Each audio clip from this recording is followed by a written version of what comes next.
So yes, hello. I normally say at this point it's that time of the day again, fitness fragrance review time, and it's like 6:30 in the morning. But it's not. As you can see, there's a big light above my head. It's very dark outside, and the actual time is just about 8:15 at night, which is normally the time I go for my walk, and that's exactly what we're going to do. I'd have my brother with me normally, but he's got friends he actually has. I have no friends, so I'm going to have to go out on my own tonight because he's meeting up with them. But that means I can take one of his fragrances on the walk. And the one I wanted to take today is Tom Ford Ombre Leather. Now, again, I've spoken about this one when I've been on the home treadmill. I do have a clone of this one from Noted Aromas called Milan, but I don't think I've ever done like a fitness fragrance review of this one and given it an overall score. And really what I want to see today is that's a brilliant clone. I've compared them, obviously, the fact we've both got them. I can smell them side by side. It's very, very similar. But is it worth actually spending that little bit more sometimes to get the fragrance? Is it worth it? Or is the clone so good now that actually you don't really need to get this fragrance? So you would have seen a minute ago, I did spray my hoodie. I realise it's quite cold outside now. So I'm going to actually spray this hoodie as well, because this is the one I'm going to wear under my coat. So if you haven't seen a fitness fragrance review before, essentially I'm going to rank the fragrance of 5 categories. We're going to look at the price I paid for money for this one. We're going to look at its versatility. We're going to look at its projections, how much I'm noticing it during my walk. We're also going to look at compliment factor. Do I think it's a compliment getting fragrance? And then also its longevity. So as I get near the end of my walk, how strong is it compared to how it smells right now as I've just applied it? But before we do all that, we're going to look at the note breakdown. So what is it actually in Tom Ford Ombre Leather, the original? So I've got my old phone by the side here to have a little look at the notes in this fragrance. So it says here, Tom Ford Ombre Leather Eau de Parfum is a floral leather scent, rich but wearable. So the top note here, cardamom, warm spice, aromatic kick gives a spicy, intriguing opening. Now I'll be honest with you, when I applied this, I don't find there's a huge difference. I don't think this fragrance really develops over time or smells any different from that initial blast. You do get that slight spiciness, but if you said to me in this fragrance cardamom's in it, I wouldn't necessarily say it's the spice in it that makes it really stand out in this fragrance. It's much more about the leather, which you'll now see as we go into the heart. You've got jasmine, creamy floral, softens and balances leather, and then you have got that black leather, smooth central leather, the signature leather feel without the harshness. And that's exactly it. That's what I love with this fragrance. I think this is why this one has done really well over the years. Leather fragrances can be very strong, very aggressive. Acqua di Parma leather, super, super strong fragrance, can be too much in your face. I also believe Tom Ford have done like a Tuscan leather. And again, I think some people don't like that one. I think there's a bit of raspberry in it. It's just a little bit too heavy, and leather can be strong, aggressive in your face. So I think that jasmine certainly has lightened it up. So the heart or the core of this fragrance here is particularly good. It's particularly prominent. That's what you're going to notice more than that cardamom in the top. And then if we look at the base, we've got a bit of patchouli, white moss, again adding to that nice sort of cleaner feel, and then amber as well. Warm resonance, warmth, adds warmth and longevity to the scent. So again, amber, if you don't know amber, it's an accord in a fragrance as well. So it's a combination of notes that kind of give this nice extra depth to a fragrance, almost that more gourmand feel to it. And yeah, patchouli, of course, patchouli's in a lot of fragrances as well, gives that nice earthiness. And yeah, again, you do get that floral component from it, and you do detect that. But if you're saying what is the main notes in this fragrance, it's definitely for me that jasmine and the musk, which lightens that leather that's in this fragrance. It's a very, very high quality leather, as you'd expect from Tom Ford. So what we're going to do then, we're now going to head out for a walk. I need to put my coat on and stuff. Hopefully you'll be able to see me a little bit with street lighting, but we're going to do all the categories on that one as well. So yeah, looking forward to giving this one a score out of 50. Can't wait, I'm going to spray a little bit more. Sorry, Jack.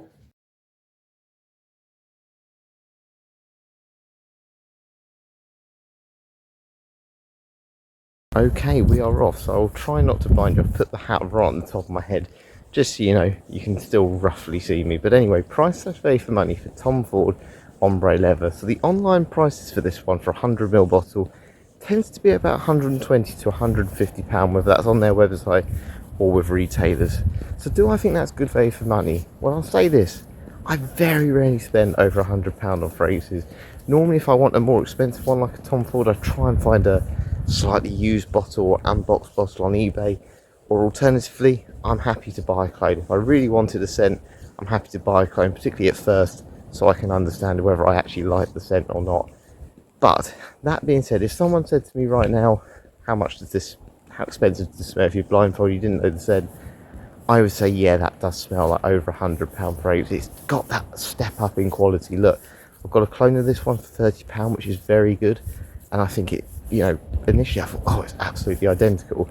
But when you smell this one, the actual original Tom Ford Ombre Leather, you realise just how much smoother this blend is. It is a really smooth blend. And look, it's not a huge note breakdown on this one. It doesn't seem like they list a lot of notes. That being said, they all work in absolute harmony while making leather still the most prominent thing, the showpiece of this. It's really, again, whether it's the jasmine, whether it's the cardamom, whether it's the musk or the amber, whatever it is, it's certainly smoothed the edges around this leather. It's made it nowhere near as harsh, and it's just made it very wearable. Look, it smells expensive. As I said, if someone came up to you and said, "What? Show me an expensive fragrance," give them this one, and whether they like the scent or not, I don't think anyone can deny this doesn't smell expensive. High quality, suit and tie type fragrance, and just a well put together man. And I think that's what makes it so good. It's Tom Ford at its very best. If this was in the private blend, and their private blend line, so things like tobacco, vanilla, gloss cherry, you're talking £320, £330. I think this one absolutely stacks up against them, and you're paying half the price of that.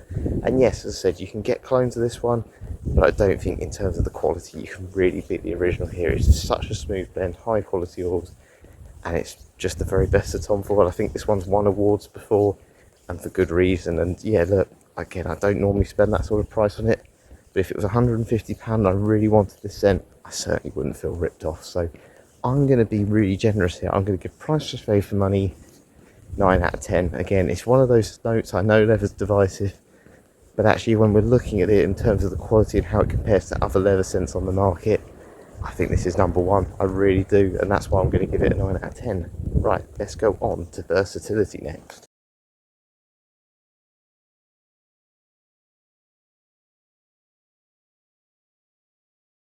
Okay, so on to versatility for Tom Ford Ombre Leather. How much can you dress this one up, dress this one down? Different ages, different occasions, different seasons, all those things. Well, I think first of all we need to say leather is not for versatility. If you're looking for versatile fragrances, you're probably thinking blue fragrances, more fresh citrus fragrances. Leather couldn't be the biggest, it's so opposite to that. And that's absolutely fine. It's not meant to be a versatile note.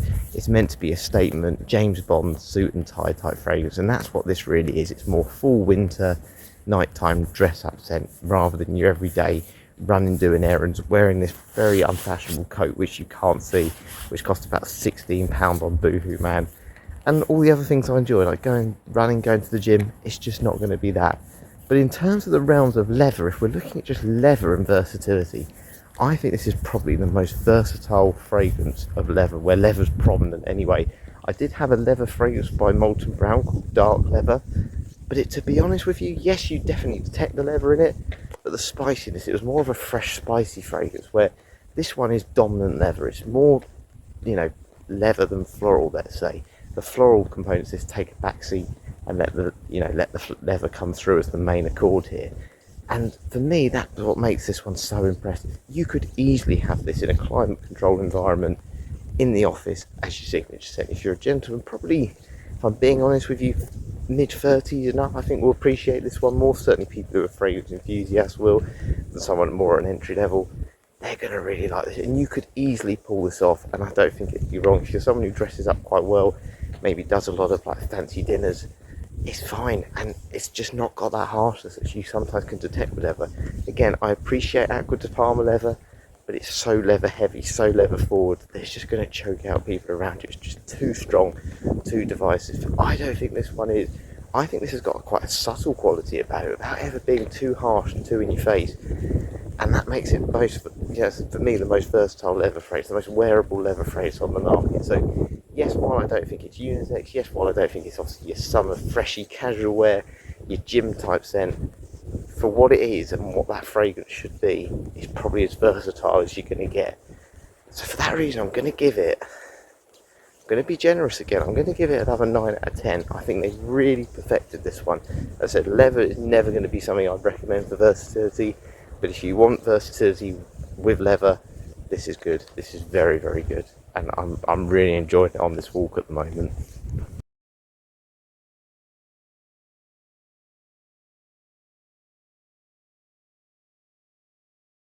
So on to projection now for Tom Ford Ombre Leather. How much am I noticing this fragrance during my walk at the minute? Well, this is going to be a bit of a trade-off, let's say. I've kind of just spoken about how good the versatility is, and I think one of the main reasons for that is the fact it isn't quite as strong and aggressive in your face, which means you can wear it in more situations. But that's obviously a detriment to its projection. This one isn't as strong as some of the other leather fragrances on the market. Now, obviously, you've got a coat on which you cannot see because it's black, but I've almost had to unzip it on this walk a couple of times just to smell it. It's not really kicking through. You know, sometimes when you get quite warm, you know, you can feel it almost around your neck, just projecting up to your nose. I'm not really noticing that with this. I'm having to unzip my coat to kind of smell it in a bit more detail.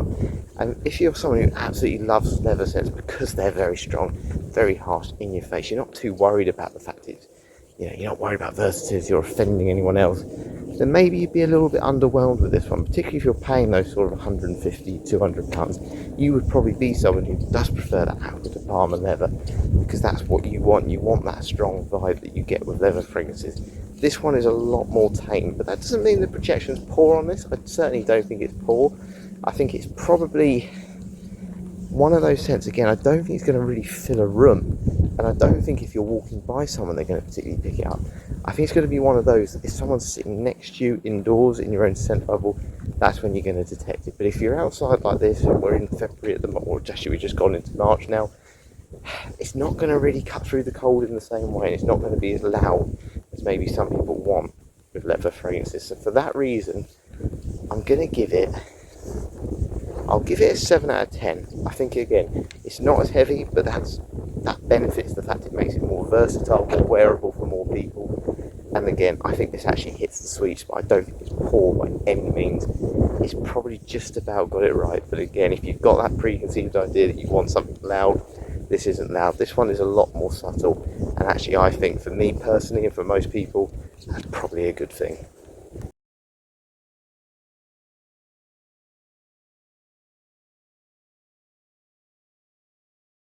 So we're going on to compliment factor now for Tom Ford Ombre Leather. Do I think this fragrance is a compliment getting fragrance? Well, I'll be honest with you, and I still stand by this, particularly the way the fragrance industry is going at the moment with more sweet gourmand fragrances. If someone said, should I buy leather fragrances for compliments? I would probably say no. I don't think they are. You've got to be a certain character, a certain type of person. And again, maybe that's just me personally. I'm someone who doesn't dress particularly well, and normally when you see me, I'm always in like sports gear, so I'm not wearing those smart things. But if you're quite a nice, classy, refined gentleman who wears a nice blazer most days, and again really wants to be that kind of alpha male, then I would say, yeah, absolutely, this is a compliment getting scent. But it is certainly a little bit more niche, a little bit more limited. If you're looking for something more wearable that you can use in more situations, and again, just a little bit more approachable, I'm always still going to recommend your sort of blue fragrances, your citrus fragrances. Or if you're going for more of those night out occasions, trying to impress, I'd be going for boozy type scents, and maybe those more sweeter type scents like vanilla and tonka bean, which are very prominent in men's and women's fragrances. This one for me, while I think it's probably the most easy to pull off compliment getting type fragrance in that sense, the floral components in this and the slight spice in it, I don't think it's enough. It's not prominent enough in this sense to make me think, yeah, I would get that for compliments. But it is very wearable. It's very wearable, and I think what it would be good for more than anything maybe compliments. I think it's one of those things, if you turned up to a job interview with this type of scent, I think you're going to leave a good impression, because again, it goes back to smelling expensive, and that can be quite attractive, and it can be quite memorable. Again, if you're using those in situations where you're trying to impress someone, or just make someone remember you for a certain reason, as a job interview or an event, like, oh, you were the person who wore that expensive smelling fragrance, I think that will do this. But if you're looking for more, you know, compliments from the opposite sex, for example, I just don't think it's that type of scent. I think you'd worry that it might be too offensive to the other person's nostrils. So for that reason, I'm going to give compliment factor. Oh, it's really tough to give it on this one, because I think it's very good and I really like it. But would I have liked it when I first got into fragrances? Probably not. And the average person doesn't really like scents. You know, not everyone's a fragrance enthusiast. Sorry, I'm waffling on here. Let's go 6 out of 10. It's very good. It's as good as I'm probably ever going to give leather. I normally give about 1 or 2 for this round. It's very wearable if you know fragrances. The average person, this might still be a little bit too complex.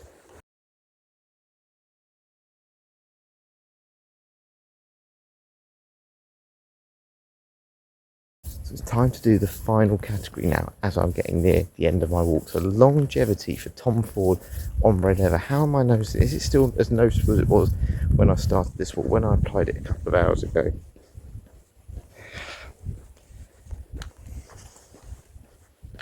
To be honest with you, it's probably about 70% as strong as when I applied it 2 hours ago, so not really strong. But again, I have to kind of reiterate what I said with projection earlier. There has to be a bit of a trade-off. Now obviously I like the fitness, and I almost would say I compare this to trying to build the perfect athlete. You can't be really muscular and be the best endurance runner in the world. You can't be, really skinny and lift heavy weights. You have to try and do a bit of a trade-off to make sure you get the best overall athlete. You're basically like, there's a saying like jack of all trades, master of none. And that is kind of what you have to be with this phrase. It's one of those things. It may not be the best, most prominent leather scent. It may not be the most versatile overall compared to other fragrances. But in terms of what this meant to be, what this phrase is trying to represent, a wearable leather fragrances, it has to try and take the best bits from everything to come up with that scent. And I think that's what it's done. It's kind of just got the balance of everything about right here, and I think that is the case with longevity. It's not going to be, if you're doing things on a really hot summer's day when you're not really meant to be wearing this phrase. This phrase is definitely meant to be built for, again, evenings out, maybe an office scent, in a climate controlled environment. That's what it's for, and I think in that case it will get you through the day more than well enough. By the end of the day it'll probably be about 30-20%, but if you're wearing it to do gym exercises when it's not suitable, it's probably not going to last all day. And in high heat summer, but again, you're not going to want to wear it, you're not going to choose to wear it, it just doesn't feel right. But for the occasions you're meant to wear it, I think the longevity absolutely hits the sweet spot. I think there's nothing wrong with it. I cannot criticise it for that. It's not going to be one where you think, I really want to wash it off my skin, because I've had that with leather scents where I've almost been like, I just don't want it on me anymore, but you can't get it off, especially because I spray on clothing as well. You'd almost have to put the hoodie or your t-shirt or whatever in the wash to get rid of it, because it's that strong.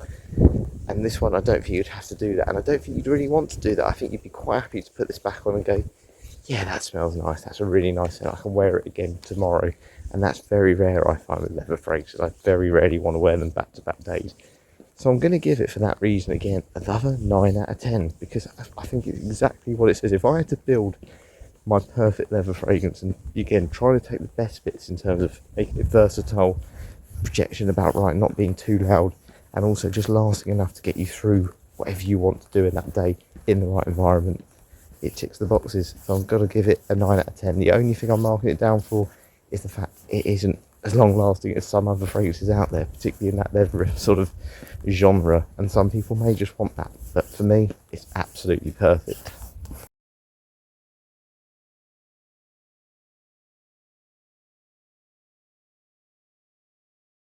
So there we are, that is it for today. So what did Tom Ford Ombre Leather get as a total score based on the 5 categories I did?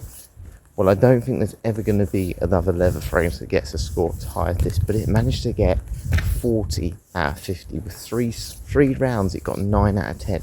That was the price and value for money, that was the versatility, and also the longevity. And, the one word, if someone had to say, describe this fragrance in one word for me, I would say masterpiece. And I honestly think if someone said to me now, go and give me 10 masterpiece type fragrances, this one would be one of the first that comes up into my mind. Look, if you've seen some of my videos before, you see I do a lot of Lush body sprays, and I absolutely love them. And one thing I'd say with them is, while I think they're brilliant, they do simplicity well, like I think this one has in terms of a leather scent, they're not masterpieces. They're a little bit gimmicky, they're very wearable, very mass pleasing, but they're not masterpieces. They don't have the quality of something like this where you just think, wow, I'm smelling something here that is a game changer. And this one I think has been a game changer. I think this is one of the most wearable leather scents that has made people utilise it more. Again, in the news recently, people are saying that it's appearing more in fragrances, and in sort of recent fragrances I've bought that have leather in them, leather hasn't taken a prominent role, but it's become a lot more wearable. They're finding ways to make it, and it's probably more synthetic molecules these days to make leather more wearable, less harsh, and just more accessible for more people. But this one has done it first, and it's done it in a way that just smells high quality, natural, and without going overboard on a really complex fragrance. They've just got the few notes that they wanted and the scent profile they wanted, and they've just made an absolute stunner here. And do you know what? As much as I've got this clone of it, I have to say, I think there's a real quality difference here. I really do. The more I'm smelling it, the more I'm realising up close, not in the air particularly, but up close, yeah, you can tell which one's the £150 fragrance, which one's the £30.